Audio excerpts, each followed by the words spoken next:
Right, Brolies, welcome back sa ating Tagalog channel. So, dahil nagustuhan nyo yung mga videos na ginawa ko about the Gujidok handheld fan, susundan natin siya ngayon ng another comparison video nitong dalawang relatively affordable handheld fan din. Now, ang kakaiba naman dito is pareho silang merong tinatawag na ice cooling function, which means meron silang lumalamig na part dito sa gitna na pwede mong idikit sa mga balat mo. And I find it really interesting and convenient na mas okay siya para sa akin compared sa regular fan na ganito. Kasi meron siyang additional function. Kasi nakita ko to sa kapatid ko, itong Simplus. Sobrang ganda niya kasi talagang nagmo-moist yung gitna niya. Tapos pag dinikit mo siya sa balat mo, mararamdaman mo agad yung immediate effect ng cooling niya. So pwede mo siyang idikit sa batok mo, sa noo mo, sa balat mo, para maramdaman mo agad yung lamig and ma-relieve agad yung init. Okay? So, at the time of this video, this one is priced at around 925 pesos. Tapos ito naman is 659 pesos. This one is from Simplus. Ito naman is from GDTech. So, kukompare natin dalawa. Alright, so let's start with ito muna, sa GDTech muna. Okay? So, here sa harapan, ito na yung parang platform na lumalamig. Mamaya papakita ko sa inyo later. Tapos, meron tayong malaking circular screen dito. Meron tayong power button. And then, meron tayong pang-adjust ng power level or yung fan speed. Dito sa side na to, meron tayong USB Type-C port. Tapos, meron tayong loop dito or hook para sa ating lanyard. Tapos, dito yung ating intake. Tapos, ito parang design lang to eh. And sa taas, wala. Tapos, sa baba, meron tayong rubber or silicone base. Ang nagustuhan ko dito, kaya ito yung pinili ko bago ko binili yung kagaya nung sa kapatid ko, is because ito, natitilt. Diba? So, very convenient siya. Pag pinatong mo siyang ganyan, pwede mong itilt yung ulo niya. So, mas may angle mo siya sa mukha mo. Yun yung nagustuhan ko dito.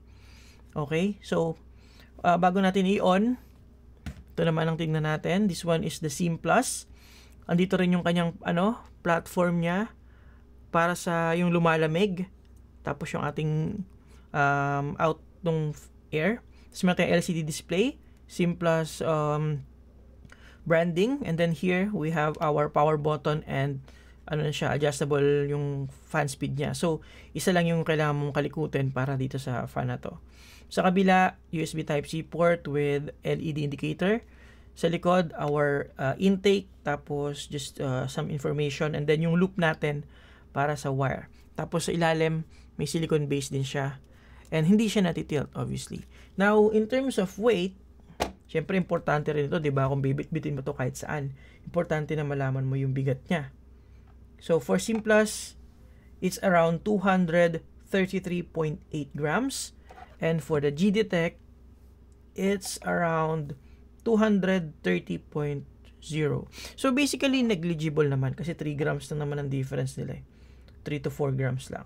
So, I don't think it does matter that much. Okay, so, ito yung side-by-side nila. Kung makikita nyo, mas matangkad si GDTech. Okay? Mas matangkad siya. Mas malapad naman to kasi iba yung parang construction nila. Ayan, pero in terms of height, mas matangkad. In terms of laki. Mas malaki ng konti si Simplus. Okay? Yan. Parehas naman silang may rubber base sa ilalim.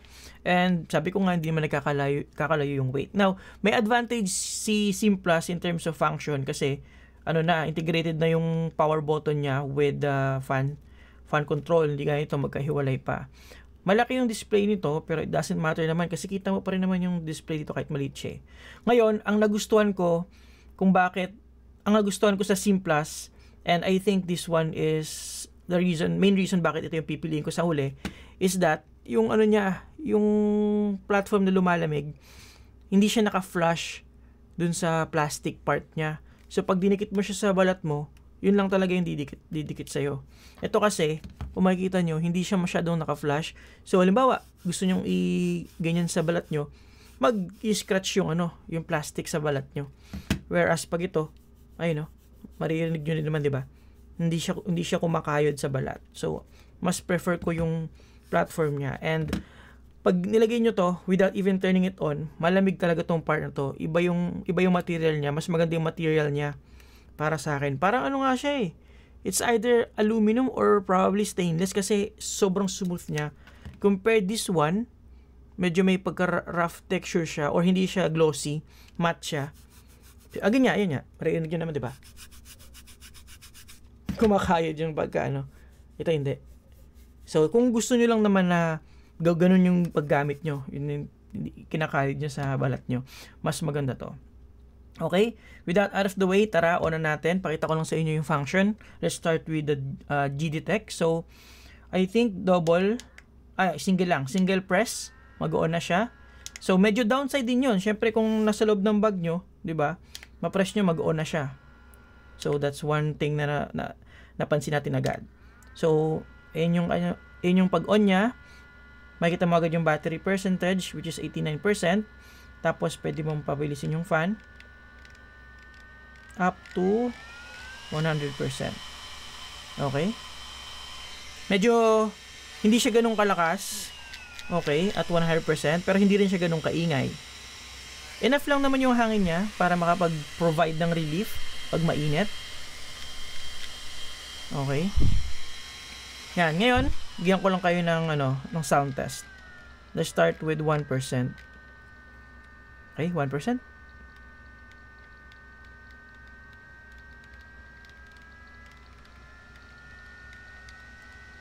20%.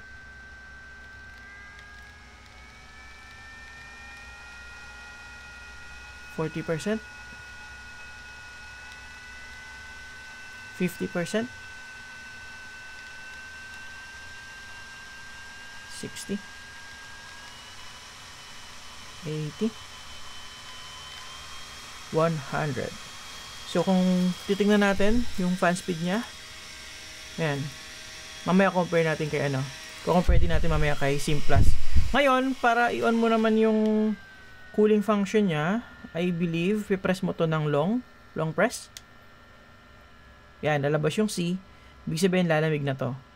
Masabi ko na malamig siya, pero hindi siya super lamig.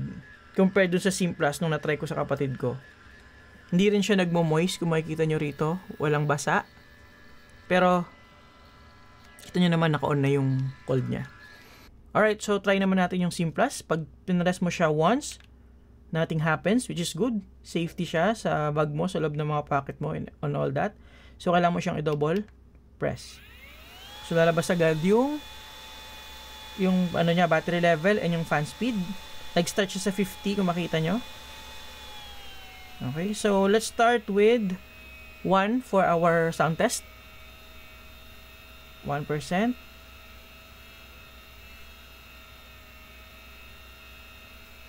10%. 20%. 40%.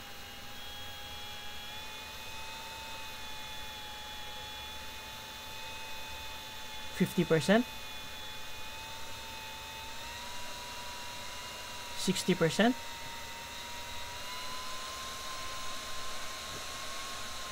80%. 100%. Now, kung mapapansin nyo, medyo finicky yung knob niya. Minsan hindi sumasakto sa medyo hindi siya sobrang accurate sa adjustment niya. Pero okay lang naman yan para sa akin. Kung di naman kayo OC, hindi naman kailangan maging sobrang sakto ng number, di ba? No problem with that. Now, let's try na yung kanyang pampalamig. Let's just set this to 10. So, kailangan mo siyang long press. Lalabas yung icon. Then, hintayin natin siya lumamig. Ay, medyo nagmo-moist siya, oh. Ewan ko kung nakikita nyo. Pero may moisture na nabubuo. Which is yung isa, wala talaga kahit maghintay ka. Ayun, oh. Kita nyo ba? Oh, di ba? Nagpapawis siya. Which is better in terms of cooling effect. Alright, so ngayon test naman natin yung ice cooling function nila. So yung desk mat ko is around 26 degrees. Kung makikita nyo rito. So malamig na agad yung desk mat ko. 26. This one. 22, 20, 21, 20, yan.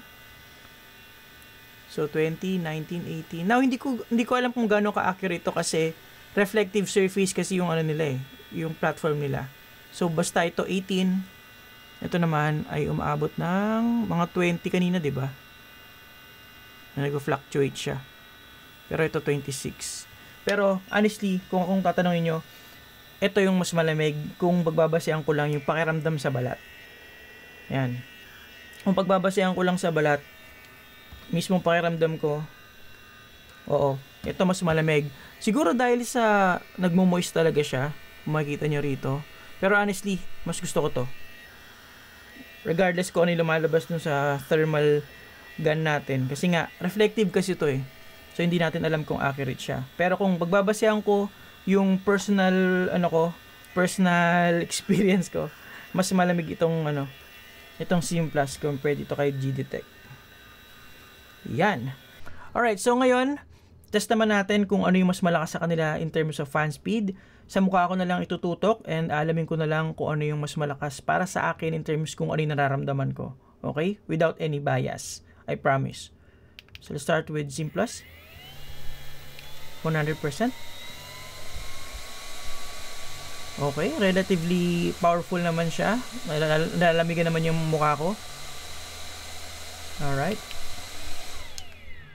Now, kay G-Detect.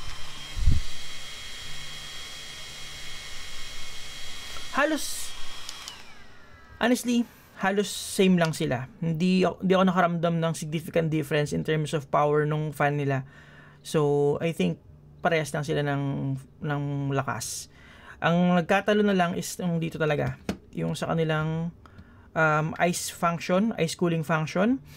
Na halos pareho lang din yung yung lamig nila. Mas malamig ng konti ito, to be honest with you, maybe dahil nagmo-moist nga talaga siya.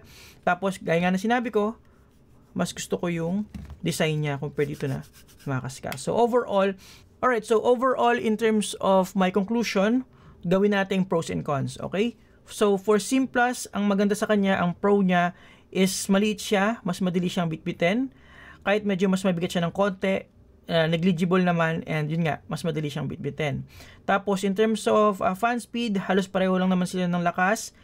Tapos mas nagustuhan ko tong platform niya dito kasi nga hindi sumaside sa balat mo yung mismong fan unit. Tapos mas malamig din siya in terms of real world feel. Nagmo-moist din itong platform na to, which is really nice. Tapos okay din yung display niya, maliit lang, hindi sobrang distracting. Tapos yung knob niya, isa lang, hindi masyadong magulo. And may safety rin siya na hindi siya basta-basta mag-on a single press of a button. So yun yung pros niya. Ang cons naman nito is that hindi masyadong accurate yung knob niya at matagal siya bago mo mapapunta sa 100 compared dito kay G-Detect. Pero overall, para sa akin okay pa rin naman yun as long as nakukuha mo pa rin naman yung function niya. Mas matagal nga lang makuha yung 100. Now, dito naman, ang pros nito or ang pro nito is natitilt itong niya. Okay, tapos maganda yung knob niya, mas tactile at mas mabilis makapag-adjust. Yan. Yun lang naman yung pro niya. Yung fan speed niya, same lang nga dito. Yung lamig niya, lumalamig din naman siya ng maayos. Hindi naman din sila nagkakalayo. Hindi ko lang nga gusto yung nag-rub dito sa inyo. Isa sa mga cons niya or disadvantage niya. Tsaka, yun nga, safety niya, mag-on siya agad. So, yun. Overall, kung ako papipiliin, if may bibilin ako ulit sa dalawang ito, SIM Plus ang bibilin ko kasi it's more, parang mas more premium siya tignan din, and build quality niya more premium din. Mas mas refined siya compared dito kay G-Detect. So ito yung pipiliin ko. And yun nga, deal breaker sa akin na ito hindi dumidikit, ito dumidikit. So dun pa lang, ito na pipiliin ko, plus the fact na nagmo-moist to compared dito. So yun lang guys, thank you. Lagay ko sa description yung mga link below. Please use it. Disclaimer, those are affiliate links. Makakakuha ko ng maliit na commission pag bumili kayo using my links without any extra cost sa inyo. So parang help nyo na rin sa akin yun for sustaining this channel. So thank you for watching. Lagay nyo sa comment below kung ano pa yung mga gusto nyo i-review ko sa channel na ito. Tignan natin kung mabibili natin. So this is not sponsored. Binili ko to pareho so that I can create a video for you guys. So thank you for watching and see you on the next one. Have a great day guys. You're awesome.